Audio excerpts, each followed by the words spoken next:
Welcome everyone. I'm Sandhya. I'm here with Alex and Bruce to discuss our process design for converting natural gas to BTX. So just a brief outline. I'll be giving some background introduction. Alex will then go through the process description. Bruce will do the financial and market analysis, and then I'll give some final conclusions and recommendations. So in the aromatics industry, benzene alone is consumed at 40 million tons per year. So it's really important that we capture such a large market in an innovative way. And for our project, that's using natural gas as our feedstock. So this is beneficial for 4 reasons. One, natural gas supply is increasing due to the hydraulic fracturing of shale rock. Secondly, as of last year, natural gas is 5 times cheaper than crude oil, which is the typical feed used in making BTX. Third, the energy output of natural gas is 3.3 times higher than crude oil. And lastly, our plant emits 2.3 times less carbon dioxide than a typical crude oil plant of our size. And additionally, our plant, the main greenhouse gas emission is just carbon dioxide, versus a typical crude oil plant would also have nitrous oxides and excess methane. So the main takeaway is that we're using a lower cost but higher energy feed to get our product. The 2 main products from our process are benzene and paraxylene. Benzene is used in the long run to make nylons and resins. Paraxylene is used to make polyester. And we have 2 additional side products, naphthalene, which is used in mothballs and fumigants, as well as a methane hydrogen product, which is used for its heating value and sold at the same price as a methane stream. So the scope of our project is to create 1 billion pounds per year of BTX, which is the aromatic mixture of benzene, toluene, and xylene.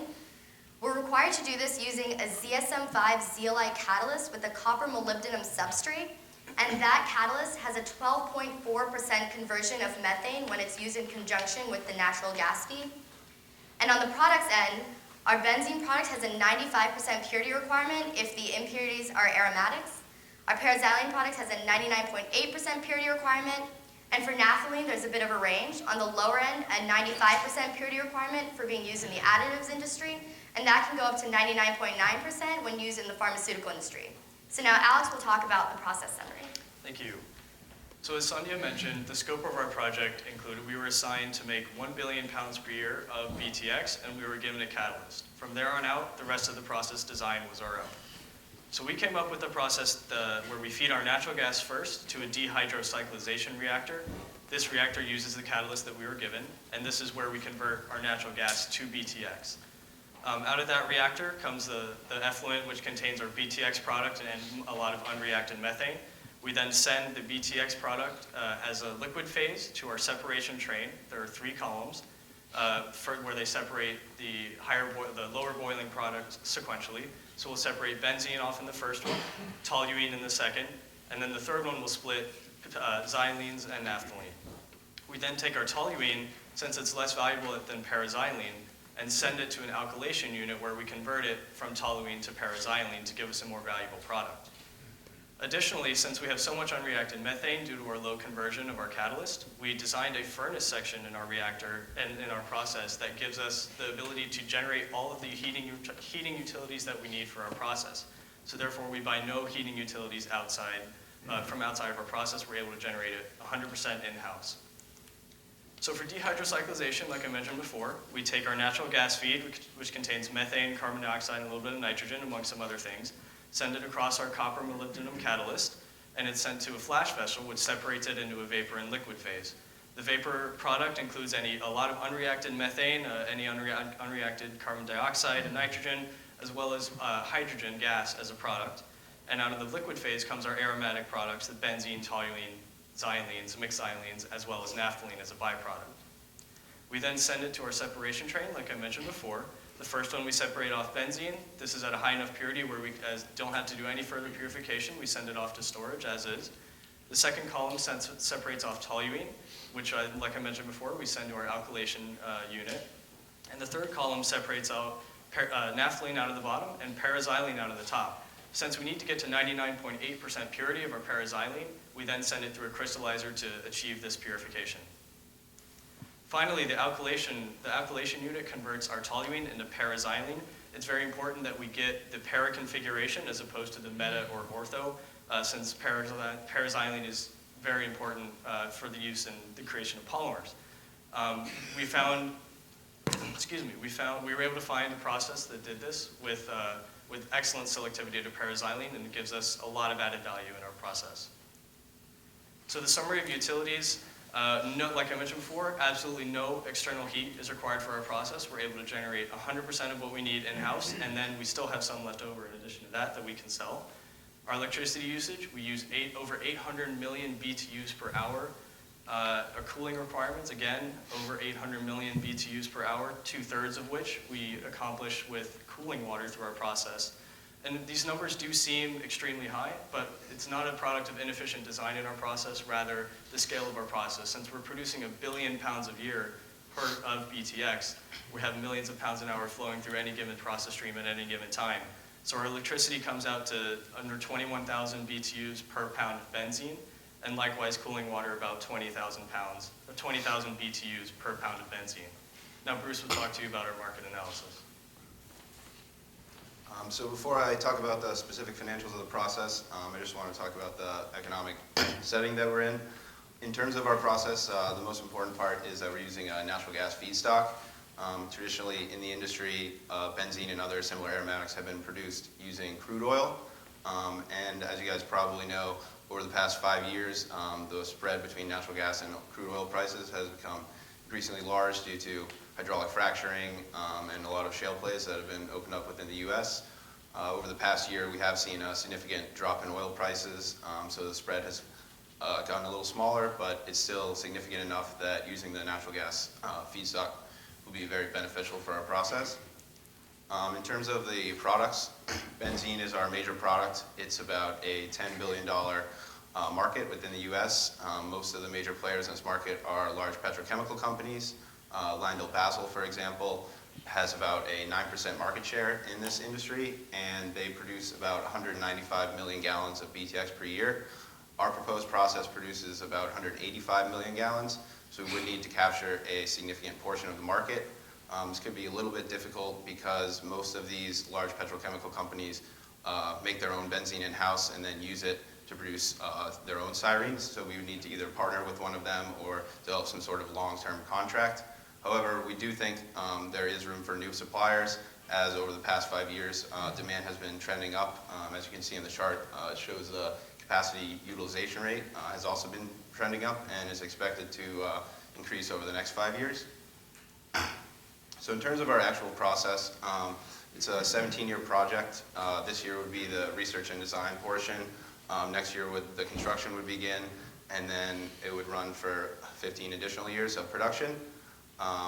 We performed a rigorous cash flow analysis and estimated all the costing for all the process units. And as you can see on the chart, we would we'd break even between the 4th and 5th year. So the expected net present value of the process would be about $285 million with an internal rate of return of about 31%. After the 3rd-year production, we would expect a return on investment of about 28.5%. As you can see on the right, the cost and revenue breakdown, most of our costs are raw materials, which is good because we're turning raw materials into more valuable materials. And then we also have significant utility costs that Alex mentioned before. Most of our revenues come from the benzene product, as we produce the most of it, and it's one of our more valuable products, but we also have some byproducts. Now I'll hand it off to Sonia for some final remarks. Right. So just to summarize, our process produces 1.5 billion pounds per year of aromatic products, with 1.1 billion of that being benzene, which is our main revenue source, as Bruce mentioned. We are extremely profitable in the long term, with a net present value of $285 million, despite a capital investment of $357 million. And we found that our process was actually most sensitive to the market prices, specifically of benzene.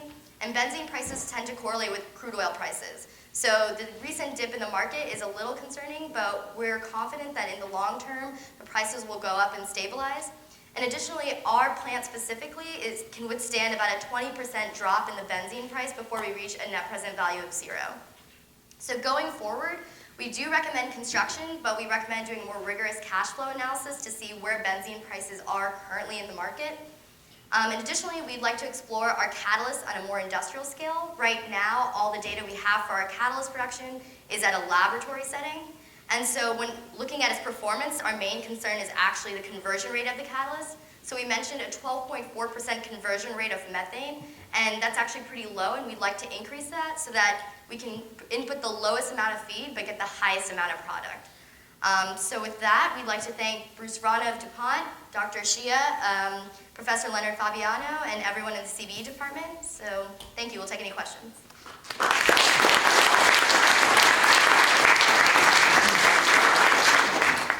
Where do you propose installing this benzene recovery place? So our plan is designed to be in the Gulf Coast region. Is that where they're producing olive oil? It's a lot of shale plays are found in like the Texas area, but also it's more conducive to the least costs. So it's an ideal location for us. Prices are cheaper in Mexico? Any other questions? Do you have a sense as to what the break-even point between natural gas pricing and crude oil pricing are in terms of which one will create cheaper benzene? Yeah, so I mean, our process uses natural gas, and that was kind of the main aspect of it. Not really sure an exact break-even of the prices for natural gas and crude oil. I know that benzene, the price is like 50 cents per pound on the product side, but we didn't really explore crude oil plants as much. We were just mostly focused on the natural gas ones. What was the significance of the catalyst mentioned in the patent that you required to use for your product? So that was given in our project scope to use a specific catalyst that, because of that catalyst, we can use a natural gas feedstock. Otherwise, that's why a crude oil feedstock is typically used. So the significance is that it enables us to get the natural gas feedstock. Is there any proposal to use the Marcellus shale gas, which is coming off in large quantities, for this benzene production? So that particular shale play wasn't in the scope of our project how to source the natural gas, but I think due to the fact that our plant would be located in the Gulf Coast, we might go with like an Eagleford or Barnett shale play. It seems more local if it produces at the volume that we would require, but it wasn't really in the scope of our project.